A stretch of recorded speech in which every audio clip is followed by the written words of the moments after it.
వైఎస్ఆర్సీపీ హయాంలో 100% మంచి quality, reputed enlisted డిస్టిలరీల నుంచి మాత్రమే ప్రొక్యూర్డ్ మెటీరియల్ అమ్ముడుపోయేది. ప్రభుత్వమే సరైన సమయాలు పెట్టి, ఇష్టం వచ్చిన సమయాలు కాకుండా కరెక్ట్గా నిర్దిష్టమైన టైమింగ్ను పెట్టి షాపులు తగ్గించి 43,000 బెల్ట్ షాపులు అనే ప్రసక్తే లేకోకుండా, లాభాపేక్ష ఉండకుండా ప్రభుత్వమే షాపులు నడిపిస్తూ కరెక్ట్గా ప్రభుత్వ దుకాణాలు ఉండేటివి. ప్రైవేట్ వాళ్ళు ఉంటే లాభాపేక్ష ఉంటుంది, ప్రభుత్వమే నడిపితే లాభాపేక్ష ఉండదు.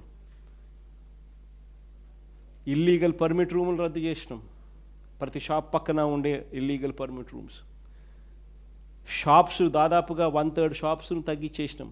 ప్రతి షాప్లోకి డిస్టిలరీ నుంచి మొదలు పెడితే, కంపెనీ లిక్కర్ డిస్టిలరీ నుంచి మొదలు పెడితే ఒక క్వాలిటీ చెక్ అయిపోయిన తర్వాత ఆ బాటిళ్ళ మీద QR కోడ్ ఉండేది. ఆ గవర్నమెంట్ షాప్లో ప్రతి బాటిల్ అమ్మేటప్పుడు QR కోడ్ స్కాన్ చేసి అమ్మేవాళ్ళు.